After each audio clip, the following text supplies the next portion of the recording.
तो लास्ट में सतगुरु शब्द महिमा पुस्तक जो गुरुदेव भगवान ने छपवाई है, लास्ट में गुरुदेव भगवान की महिमा करेंगे एक शब्द के साथ में।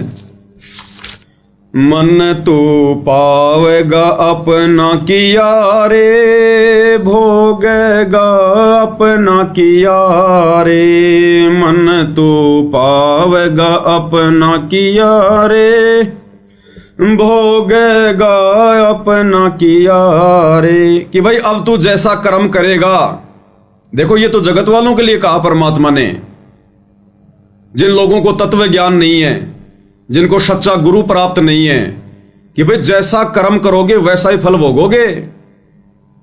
लेकिन गुरुदेव ने तो हमें तत्व ज्ञान दे दिया, अपनी शरण में ले लिया, धर्म कर्म की लाभ हानि की, अच्छे बुरे कर्मों की जानकारी दे दी, तत्व ज्ञान रूपी टॉर्च दे दी हमें। अगर कोई भ्रमित भी करना चाहे, गुरुजी के वचनों के विरुद्ध हमें अगर वो लगाना चाहे, तो गुरुदेव ने कहा कि पहले मेरे वचनों से तोल लेना, सत्संगों से विचार कर लेना, इस वहम में मत रहना कि ये तो गुरुजी का बेटा है, गुरुजी की बेटी है, मेरी गुरु बहन है, ये गुरु माता है, ये मेरा कोऑर्डिनेटर है। यहां कोई किसी का नहीं है। अपने शरीर की छाया भी काल है, काल। फिर कहां गुरुजी का परिवार आ गया? अगर गुरु को मानुष मानोगे तो गुरु का परिवार दिखाई देगा। जिस दिन गुरु को परमात्मा मान लिया, आप और हमारे जैसे दो कोटि के जीव दिखाई देंगे, वो गुरुजी के बेटा बेटी। ये भगवान इस गंदे लोक में बच्चे पैदा करने नहीं आता, सतलोक से चलकर ये बच्चे पैदा करने नहीं आता। ये तो परमेश्वर एक लीला करके दिखा रहे हैं वर्तमान में, आप और हम तक ये ज्ञान पहुंचाने के लिए।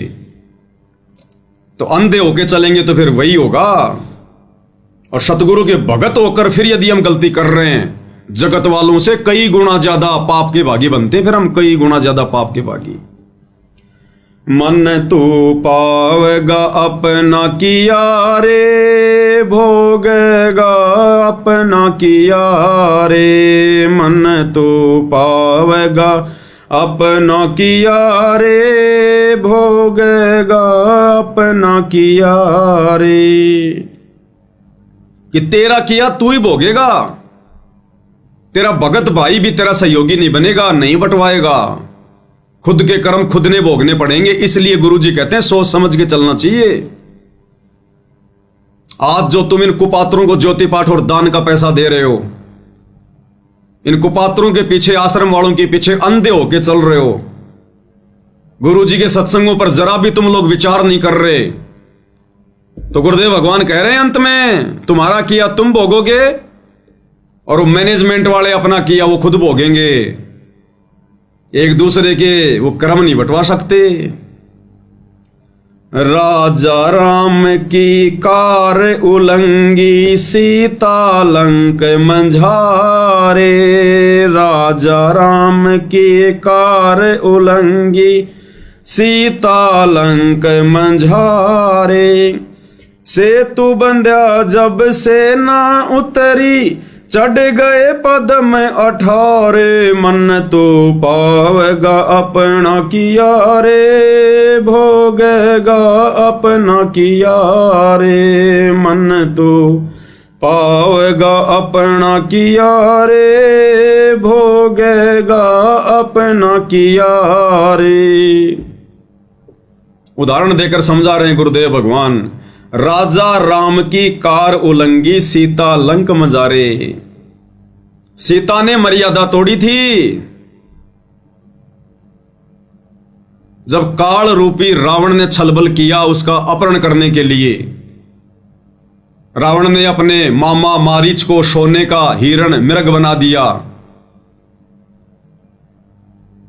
और खुद एक साधु का वेश धारण करके छलबल से सीता का हरण करने के लिए आया।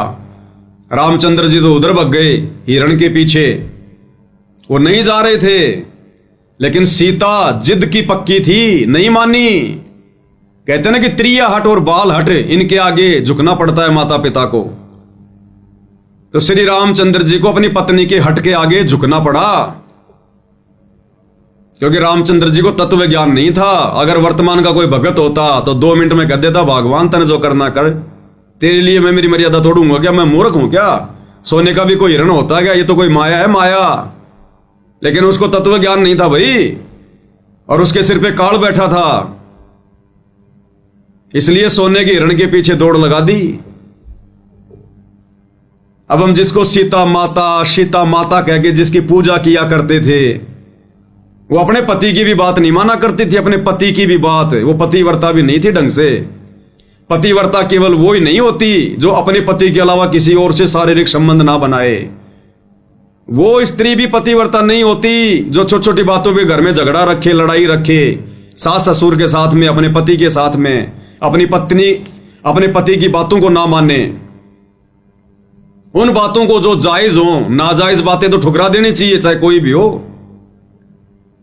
तो जिसको हम माता सीता कह के आरती उतारा करते थे, उनके मंदिरों में जाके भगवान माना करते थे, अपने पति की भी बात नहीं माना करती थी।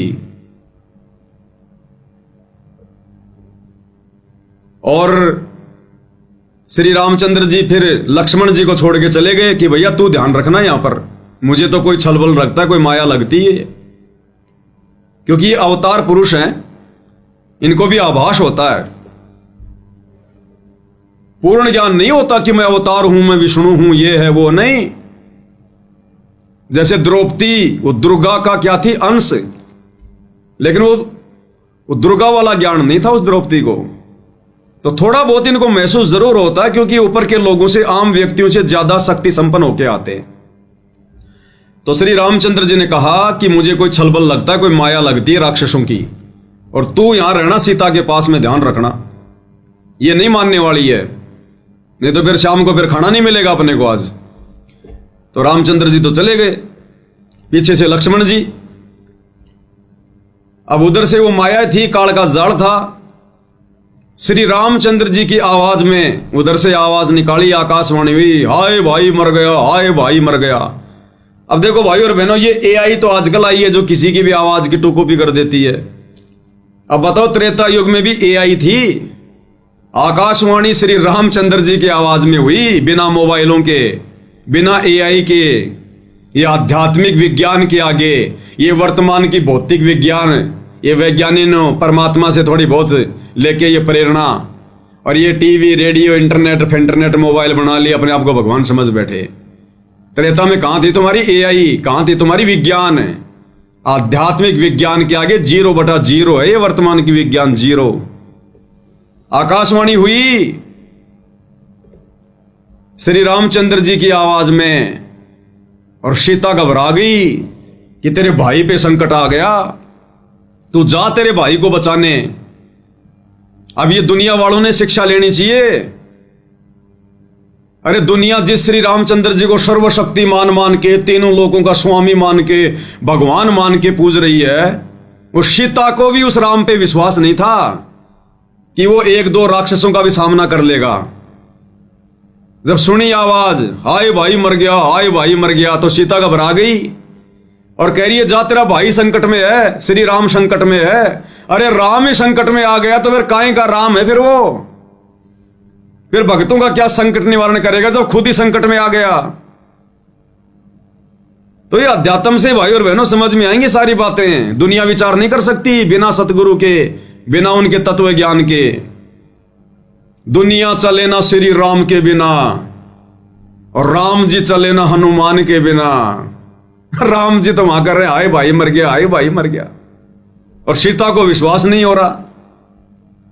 उसने सोच लिया मर सकता, कोई बड़ी बात नहीं है। और लक्ष्मण को बोले तू जा। लक्ष्मण बोला, नहीं भाभी, मुझे कोई काल का षड्यंत्र लगता है, ये कोई माया है, मेरे भाई पे संकट नहीं आ सकता। तो गुरुदेव ने बताया, अंत में सीता ने ऐसी कटी जली बातें कह दी कि तू तो ये चाहता कि तेरा भाई मर जाए और तू मुझे अपनी पत्नी बना ले, तेरी नीयत में खोट है। अंत में यहां तक सीता ने बोल दिया, जिसको हम माता कह के जिसकी पूजा करते हैं। अरे जिस माता सीता का अपने देवर के साथ में ऐसा व्यवहार है, आप और हम कलयुग के भगत उसके क्या लगे? कितनी मंदिर में जाके घंटियां खुड़कवा लो, कितनी जय राम सीताराम कर लो, कुछ नहीं होने वाला। जो अपने देवर के साथ में ऐसा व्यवहार कर सकती है, अपने देवर के ऊपर भी शंका व्यक्त कर सकती है, वो लक्ष्मण जिसने 14 साल तक अपनी पत्नी को त्याग कर अपने भैया और भाभी की सुरक्षा के लिए उनके साथ में रहा, अंत में उसको यह फल मिला तो ये फल मिलता है जगत की गुलामी का। अंत में बेचारा दुखी होकर चला गया, लेकिन जाने से पहले एक रेखा खींच गया सीता के चारों तरफ, कोई मंत्र बोल के। उसको लक्ष्मण रेखा तो आप और हम बोलते हैं, असल में वो कोई सिद्धि थी जो मंत्र बोल के एक रेखा खींच दी। उसने नहीं कहा था कि मैंने लक्ष्मण रेखा खींच दी, वो तो हम कह रहे हैं क्योंकि लक्ष्मण ने खींची थी इसलिए हमने उसको लक्ष्मण रेखा का नाम दे दिया। और रेखा का नाम नहीं था लक्ष्मण रेखा, लक्ष्मण ने खींची इसलिए हम लोग बोलने लग गए। वो तो उसने कोई अपना कोई जंत्र मंत्र बोल के, जो भी उसके पास में कोई सिद्धि थी, उसने वो रेखा खींच दी और बोला इससे बाहर मत जाना और हमारे पे इतना तो रहम कर देना तू देवी। अब जो भाई जो पहले ही मर्यादा में नहीं है, अपने पति के साथ में जिद करके उसे भेज दिया, अपने देवर को उल्टी सीधी बातें बोल के उसको निकाल दिया। अब वो कहां लक्ष्मण रेखा में रहने वाली थी। इतने में उधर से रावण आ गए, भिक्षाम दे माई, भिक्षाम दे माई, साधु का रूप बना के, संत का रूप बना के, आटा मांगने के लिए। तो सीता ने कहा कि महाराज जी आ जाओ, अंदर ले जाओ। तो जैसे रावण अंदर होने लगा प्रवेश, तो गुरुदेव ने बताया कि ऐसे उसमें आग की लपटें निकली। रावण घबरा गया कि ये तो कोई मंत्रित रेखा है। फिर रावण ने दूसरा जो है वो तरीका अपनाया, उसको डराया। इसी प्रकार भाई और बहनों, गुरुदेव ने हमें जो भक्ति दे दी, जो मर्यादा दे दी, जो मंत्र दे दी, अगर मर्यादा में रह के जाप करेंगे ये हमारे को नुकसान नहीं पहुंचा सकता। ये काल, और ये काल आता फिर कि इन्होंने मेरी भक्ति कैसे छोड़ दी, मेरी पूजा पाठ इन्होंने कैसे छोड़ दी। और जब ये हमारे पास आता है तो परमात्मा ने रक्षा कवच बना रखा होता है भगत के घर के, भगत के चारों तरफ। और इस काल को टक्कर लगती है, फिर ये देखता कि भाई जरूर इसने किसी परम संत की शरण ग्रहण कर ली। अब अंदर तो आ नहीं सकता, नुकसान तो ये हमें दे नहीं सकता वैसे जब तक मर्यादा में रहेंगे। फिर ये काल क्या करेगा, ये रावण की तरह हमें डराएगा। हमारे रिश्तेदार, किसी का पति, किसी की पत्नी, समाज वाले जहां काम धंधा करते हैं वो, फिर वो हमें डराएंगे काल प्रेरणा से। काल उनके माध्यम से हमारी मर्यादा तोड़वाएगा। जैसे उसके बाद में रावण ने सीता को फिर डरा धमका के, उसके मन में डर पैदा करके कि मैं श्राप दे दूंगा तेरे को, साधु संत अगर घर से बिना भिक्षा लिए जाएंगे तो अनर्थ हो जाएगा, मैं श्राप दे दूंगा। इसी प्रकार ये काला आप और हमें फिर डरवाएगा, और तेरा ये नुकसान हो जाएगा, तेरे एक ही बेटा है, कल को वो मर गया तो क्या फलना दिखना। और भक्ति तो हम भी करते हैं, काहे के नियम, काहे की इतनी मर्यादा, किसी का खाना भी नहीं, किसी की ब्याह शादी में भी नहीं। फिर ये डराएगा हमें रावण की तरह। डर गया वो, मर गया। अब सीता डर गई कि सच में कहीं कोई श्राप ना दे दे। अब गुरुदेव ने बताया कि उस नादान ने विचार नहीं किया। अगर ये इतना बड़ा साधु संत महात्मा होता, इसके पास इतनी सिद्धि होती, तो लक्ष्मण रेखा को पार करके ना जाता। जिससे एक छोटी सी रेखा भी पार नहीं हो रही, उसके डराने से तू क्यों डर रही है, तेरा क्या बिगाड़ देगा वो। लेकिन वो डर गई, कोई तत्व ज्ञान तो था नहीं, और उसने वो लक्ष्मण रेखा पार कर दी ये सोचकर कि साधु महात्मा ही तो है, क्या फर्क पड़ेगा, अभी जाके आटा दे के आ जाती हूं। और 12 साल लग गए फिर उसको आने में, 12 साल। जो ये सोच रही थी ना क्या फर्क पड़ता है, अभी गई अभी आई, 12 साल लग गए और करोड़ों व्यक्ति मरवा दिए, करोड़ों व्यक्ति उनका पाप अपने सिर पर और धर लिया। तो इसी प्रकार गुरुदेव भगवान कहते हैं, भोगेगा अपना किया रे, पावेगा अपना किया रे। कि गुरु ने तो भक्तों को मर्यादा दे दी, भक्ति दे दी, धर्म कर्म की लाभ आने की जानकारी पर बता दी। काल तुम्हें कब नुकसान पहुंचाएगा, कब नुकसान नहीं पहुंचा सकता। अब अगर तुम हल्के में लोगे सीता की तरह इन मर्यादाओं को कि क्या फर्क पड़ता है, छोटी सी तो मर्यादा है, क्या फर्क पड़ता है, स्टेडियम में तो बनाना है, क्या फर्क पड़ा है, हमारी 36 बिरादरी के भाई हैं, चलो आरक्षण में, अरे क्या फर्क पड़ा है, बना दो जाटों की धर्मशाला, खूब पैसा आ रहा है, क्या फर्क पड़ा है, परशुराम की जयंती में अब गैरा भाई, अरे कबीर जी की जो जयंती मना रहे हैं वो नकली कबीर पंथी सिरसा में, चलो क्या फर्क पड़ता है, बैठो बैठो बसों में। ये फर्क हिस्सा पड़ेगा। नानी आधा होगी आने वाले समय में। नानी अभी बैटरी चल रही इसलिए तुम्हें फर्क दिखाई नहीं दे रहा।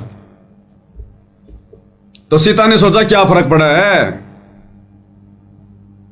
रावण ने डाल ली फिर अपने कंधे पे और लंका में जा टेकी। लंका में और 10 साल तक उसके बाग में ना ढंग से नहाना, ना पीना, ना खाना, ऐसी दुर्गति हुई।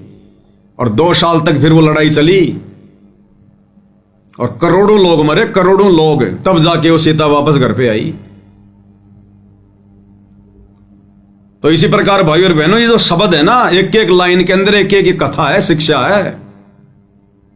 तो हम भक्तों ने भी कितनी सावधानी बरतनी पड़ेगी, हल्के में ले लेनी। वो लक्ष्मण रेखा थी तो ये सतगुरु रेखा है, मर्यादा। ये जो मर्यादा गुरुदेव ने दे दी ना, ये गुरु रेखा है, सतगुरु रेखा है। वो लक्ष्मण रेखा थी तो ये सतगुरु रेखा है। वो लक्ष्मण ने खींची थी, ये सतगुरु ने बताई है। तो लक्ष्मण रेखा तोड़ने से अगर इतना नुकसान हो सकता है तो सतगुरु रेखा तोड़ोगे तो क्या होगा, उससे कई गुना ज्यादा, अनंत गुना ज्यादा। इसलिए मर्यादाओं की आवश्यकता है भक्ति मार्ग में। और रावण का भी सत्यानाश नहीं होता।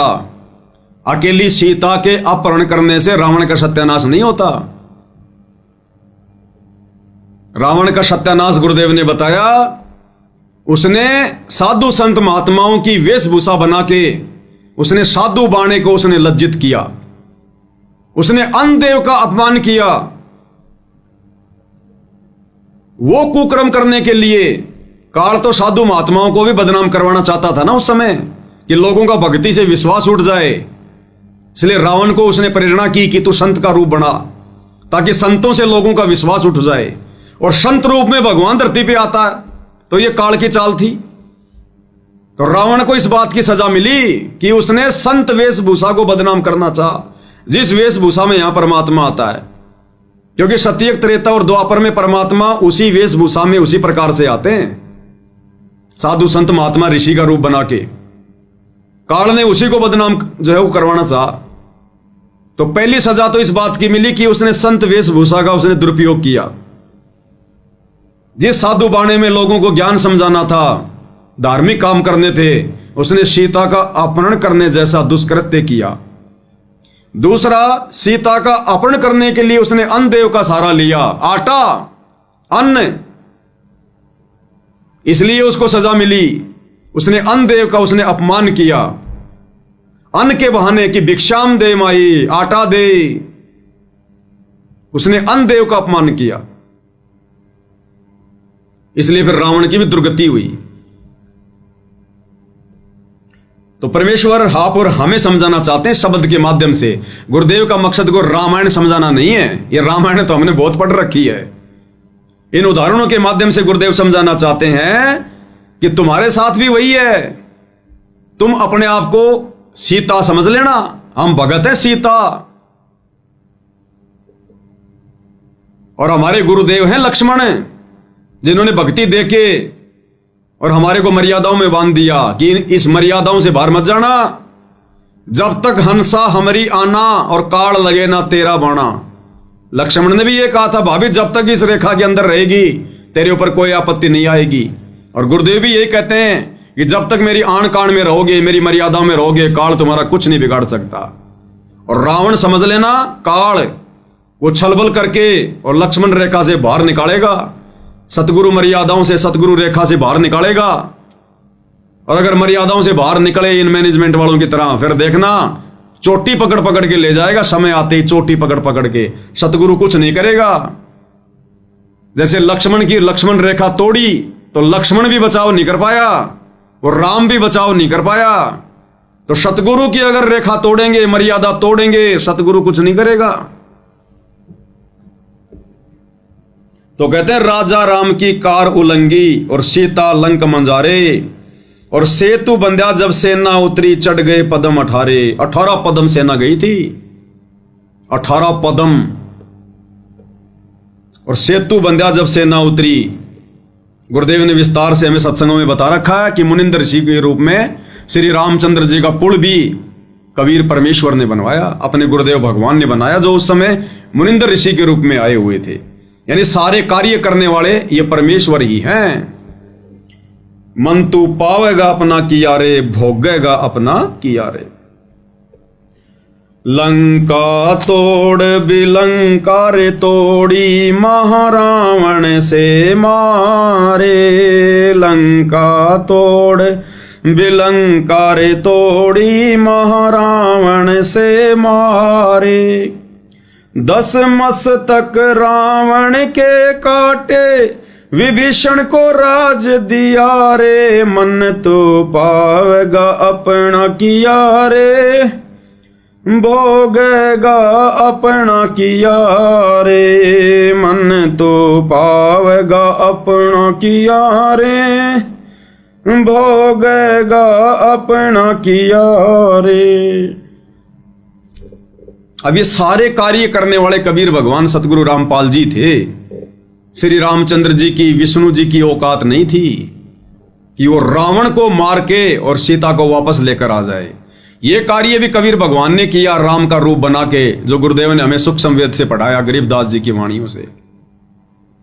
लंका तोड़ बिलंका रे तोड़ी, महारावण से मारे। रावण का भाई था महारावण, वो पाताल लोक में रहता था। पाताल लोक का राज्य था उसके पास, रावण के भाई का, महारावण का। तो गुरुदेव कहते हैं पहले तो लंका तोड़ी और उसके बाद में बिलंका तोड़ी, महारावण की नगरी। और रावण को भी मारा और महारावण को भी मारा। किसने? कबीर भगवान ने। जो कबीर भगवान वर्तमान में सतगुरु रामपाल जी के रूप में आए हुए हैं, इन्होंने ही रावण को भी मारा श्री राम का रूप बना के, और महारावण को भी मारा पाताल में जाके हनुमान जी का रूप बना के। और पाताल लोक में महारावण को मारकर लक्ष्मण और राम को छुड़वा कर कौन लाया? कबीर भगवान सतगुरु रामपाल जी। ये परमेश्वर करता है सारे कार्य, और कोई नहीं है यहां करने वाला। परमात्मा कहते हैं सारे खेल हमने किए, हमसे मिले सो निश्चय जिए। एक छोटा सा सत्संग गुरुदेव भगवान के मुख कमल से, ताकि हमें विश्वास हो कि भाई ये करे करावे साइया, मन में लहर उठा, दादू सिर दर जीव का आप बगल हो जा। सारे खेल करने वाले यही कबीर भगवान है। सुनिएगा। और फिर ये भी कहा परमात्मा ने कि हमने ही रावण को मारा। काफी दिन हो गए थे युद्ध होते ने, रावण श्री रामचंद्र जी पर मरा नहीं था। तो परमेश्वर कहते हमने ही उसे राम को के माध्यम से, यानी अपनी उसका हमने तीर ठोका उसका, और मारता दिखता श्री राम, निशाना हमने साधा था उसका, तब वो रावण मरा था। क्या बताते हैं? हम ही रावण मार लंका पर करी चढ़ाई, हम ही 10 सिर मार देवतन की बंद छुटाई। हम ही राम रहीम करीम पूर्ण करतारा, हम ही बांधे सेतु चढ़े संग पद्म 18। हमने ही उस सेतु यानी पुल को हमने ही बांधा था अपनी शक्ति से। क्या कह रहे परमात्मा? सेतु बंध्या जब सेना उतरी और चढ़ गए पदम 18। तो क्या कह रहे हैं गुरुदेव कि तुम्हारे राम से, विष्णु से तो रावण भी नहीं मर रहा था, और 6 महीने हो गए थे रावण की नाभि में तीर से निशाना लगाते हुए श्री रामचंद्र जी को। और रावण इतना बड़ा उपराक्रमी था, अपनी नाभि में तीर नहीं लगने दे रहा था। राम को तो यह भी नहीं पता था ये मरेगा कैसे। बहुत दुखी हो गया था, रोने लग गया था कि भगवान ये राक्षस तो मरता ही नहीं है। तब विभीषण ने बताया कि इसकी नाभि में अमृत कुंड है, जब तक तीर मार के उसको नहीं सुखाओगे ये नहीं मरेगा। ये पता होने के बाद भी 6 महीने हो गए श्री रामचंद्र जी को उसके नाभि में तीर मारते हुए। लाखों तीर मार दिए होंगे, रावण ने नाभि में तीर नहीं लगने दिया। अंत में फिर रोने लग गए कोने में बैठ के श्री रामचंद्र, गुरुजी कहते हैं। और जब ये आत्मा पुकार करती है तब वो परमात्मा सुनता है। राम कृष्ण सतगुरु शहजादे, भक्ति कारण यूं हुए पियादे। ये भी बेचारे भक्ति के लिए निकले थे, कलयुग की पिछली पीढ़ी में भी आए थे, लेकिन रह गए, फिर काल ने ठग लिया, मर्यादा तोड़ दी, काल के हत्थे चढ़ गए, बन गए ब्रह्मा विष्णु महेश, फिर ऐसे दुर्गति करता है इनके नीचे भेज के। लेकिन फिर परमात्मा अपनी आत्माओं के पीछे पीछे दौड़ता रहता है। गोता मारूं स्वर्ग में, जा बैठूं पाताल, गरीब दास ढूंढता फिरूं अपने हीरे मोती लाल, और पहुंचूंगा क्षण एक में जन अपने के काज, हिरणा कुश उधर विदारा, नरसिंह जी उधर ल्यूं साज। तो आत्मा तो परमात्मा की है, चाहे विष्णु हो, चाहे ब्रह्मा हो, चाहे शिव हो, चाहे राम हो, चाहे कृष्ण हो। परमात्मा पहुंच गए वहां पर सूक्ष्म रूप में, और रामचंद्र जी ने फिर लगाया निशाना, तो परमात्मा ने पकड़े फिर उसके तीर कमान, उसके हाथों पे धरा अपना हाथ, दुनिया को दिखाई दे रहा है रामचंद्र, और निशाना मारा कबीर भगवान सतगुरु रामपाल जी ने, और एक ही तीर में वो रावण चित्त। तो गुरुदेव कह रहे हैं, राजा राम की कार उलंगी, सीता लंक मंजारे, सेतु बंध्या जब सेना उतरी, चढ़ गए पदम हटारे, मन तू पावेगा अपना किया रे, भोगेगा अपना किया रे। तो सारे खेल गुरुदेव भगवान ने किए, परमात्मा ने किए। आज हमें वो समर्थ प्राप्त है, वो समर्थ भगवान। इस तत्व ज्ञान से पता चलेगा अब हम जिनकी झूठी महिमा किया करते थे, रामलीला, रामायण, श्री कृष्ण लीला, सुधा सागवत, भागवत, हम तो झूठी महिमा दे रहे थे तीन लोगों के भगवानों को। असली महिमा के अधिकार ये कबीर भगवान सतगुरु रामपाल जी हैं, और पूरी दुनिया जानेगी आने वाले समय में, मानेगी। मन तू पावेगा अपना किया रे, भोगेगा अपना किया रे। तो लंका तोड़ बिलंका रे तोड़ी, लंका को भी ध्वस्त गुरुदेव भगवान ने किया, और महारावण से मारे, रावण को भी मारा और महारावण को भी मारा। हम रमेणी में पढ़ते हैं ना, असुर निकंद रमेणी में, रावण महारावण से मारे, और 10 मस्तक रावण के काटे, विभीषण को राज दिया रे। रावण के 10 मस्तक भी भगवान ने काटे, कबीर भगवान ने। अन्यथा शंकर जी का वरदान रामचंद्र जी कैसे काट देगा उसके शीश? वो तो अवतार रूप में आए हुए थे सीमित शक्तियां लेके। तो कबीर भगवान सतगुरु रामपाल जी ने ही श्री रामचंद्र जी का रूप बनाकर सूक्ष्म और 10 मस्तक रावण के काटे थे, क्योंकि वो 10 मस्तक काटे बिना नाभि में तीर नहीं लग सकता था। और विभीषण को राज दिया रे, और रावण के मरने के बाद में लंका का राजा विभीषण को वो राज्य दशरथ पुत्र रामचंद्र ने नहीं दिया। ये परमात्मा बुद्धि चेंज करता है। वो राज भी कबीर भगवान ने दिया, सतगुरु रामपाल जी ने, क्योंकि त्रेता युग में जब भगवान मुनिंद्र ऋषि के रूप में आए हुए थे और लंका में जाके राजा जो है वो चंद्र विजय भाट को अपनी शरण में लिया, उसके परिवार को अपनी शरण में लिया। और चंद्र विजय भाट की जो पत्नी थी वो मंदोदरी की नौकरानी थी, उसका मनोरंजन किया करती थी। तो मंदोदरी को भी जब ये ज्ञान समझने को मिला तो मंदोदरी ने भी मुनिंद्र ऋषि रूप में आए हुए कबीर भगवान सतगुरु रामपाल जी से उपदेश ले लिया था। और मंदोदरी के कहने से फिर विभीषण ने भी ले लिया था। क्योंकि भाइयों और बहनों, लंका में तो कोई श्री राम का नाम भी नहीं जानता था। और हम लोग सुना करते थे कि जब सीता जी की खोज करने के लिए हनुमान लंका में गया तो वो देख रहा था जा जाके, एक जगह जब वो ऊपर से जा रहा था तो देखा कि नीचे कोई राम राम राम राम कर रहा है, कोई राम राम कर रहा है। उसने हनुमान बड़ा चिंतित हुआ कि लंका में तो कोई राम का नाम भी नहीं जानता, राम है कौन, कहां का है, और राम का नाम कौन ले रहा है यहां। वो गया वहां पर, छुप के सुना, देखा, फिर बातचीत हुई। तो लोग फिर शंका करते हैं कि जब राम का कोई नाम ही नहीं जानता था, कभी राम कभी लंका में गया ही नहीं था उससे पहले, तो रावण का भाई कैसे राम राम राम राम जाप कर रहा था। तो अब गुरुदेव ने अपने तत्व ज्ञान में बताया कि तेरी सीता के हरण से पहले मुनिंद्र ऋषि के रूप में जाके विभीषण को और मंदोदरी को इस कबीर भगवान सतगुरु रामपाल जी ने जाकर जो है नाम उपदेश दे दिया था। और उस समय परमात्मा ने यही मंत्र देने थे उनको भक्ति पे लगाए रखने के लिए, क्योंकि वो विष्णु को ही भगवान मानता था। इसलिए राम नाम का जाप दे दिया होगा परमात्मा ने। वो राम राम राम राम कर रहा अपना। ये पांचों मंत्र, ये शतनाम और ये सारनाम तो वर्तमान कलयुग की पिछली पीढ़ी में देना होता है भगवान ने। इससे पहले तो छींट भी नहीं देता भगवान। उससे पहले तो वही मंत्र देता जिनको वो भगवान मान के पूजते हैं, ताकि इनकी आस्था बनी रहे। तो ये आदि राम पूछ गया था उससे पहले, राम राम शब्द जगत बखाना है, आदि राम कोई बिरला जाना है। ये आदि राम कबीर भगवान, सतगुरु रामपाल जी, ये भिन्न भिन्न वेश धारण करके और ये परमात्मा अपनी आत्माओं को सत भक्ति से जोड़ते हैं। तो वो राज्य भी उसके बाद में, रावण के मरने के बाद, वो राज्य भी उस भक्ति के कारण,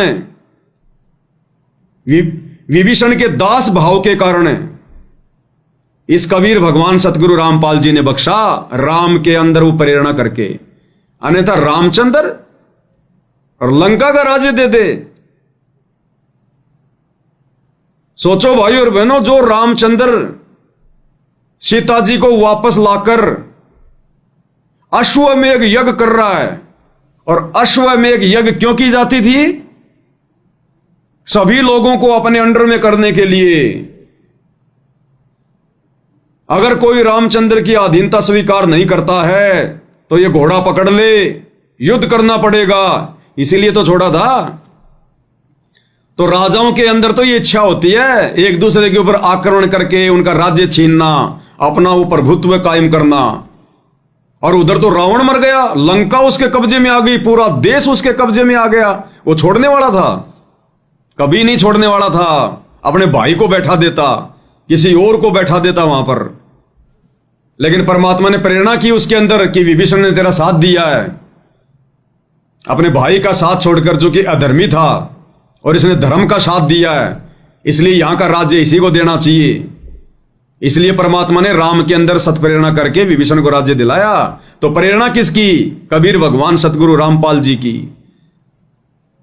करे करावे साइया मन में लहर उठा, दादू सिर दर जीव के आप बगल हो जा। और लोग कहते हैं ना कि रामचंद्र जी बड़े दयालु थे। काहे के दयालु थे भाई? इतिहास पढ़ोगे तब पता चलेगा। गुरुदेव भगवान ने क्या बताया, आप जी गूगल पे जाके सर्च कर लेना। अश्वमेध यज्ञ जब किया जाता था, जिसमें वो अश्व छोड़ा जाता था, अश्व यानी घोड़ा, वो घोड़ा छोड़ा जाता था उसके गले में बांध के पट्टी। और जब वो अश्वमेध यज्ञ वाला घोड़ा जब पूरी पृथ्वी पे घूम के वापस आता था, और जिस दिन वो अश्वमेध यज्ञ होता था, उस दिन उस घोड़े की बलि दी जाती थी। उस घोड़े को काटा जाता था और उसके मांस को प्रसाद के रूप में बांटा जाता था। यह जानकारी तो आप जी गूगल पे जाके भी देख लेना कि अश्वमेध यज्ञ के बाद में उस घोड़े का क्या किया जाता था। तो रामचंद्र जी ने अश्वमेध यज्ञ किया था, भैंस यज्ञ नहीं किया था। तो काहे के दयालु थे, काहे की दया थी? वो तो जीव हत्या करते थे, जो हत्या करता वो खाता भी होगा। अरे जो लोगों को मांस बांट रहा है घोड़े का, वो प्रसाद बना बना के, तो खुद क्यों नहीं खाता होगा? अब ये हाल था इनका, जिनको हम भगवान मान के पूज रहे थे, परमात्मा मान के पूज रहे थे। दया धर्म की कोई चीज नहीं। तो अब पता चलता है इस परमात्मा के तत्व ज्ञान से, भगवान की शरण में आने से।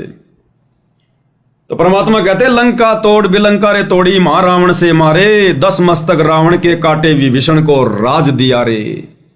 गुरुदेव कहते हैं ना, जय तन चाहिए राजपाट तो धर ले ध्यान हमारा। इस परमात्मा की भक्ति से ही मिलेगा राजपाट भी। बाकी राजनेताओं की रैलियों में धक्के खाने से, उनके चरण चाटने से सरपंची का पद भी नहीं मिलेगा, सरपंची का भी।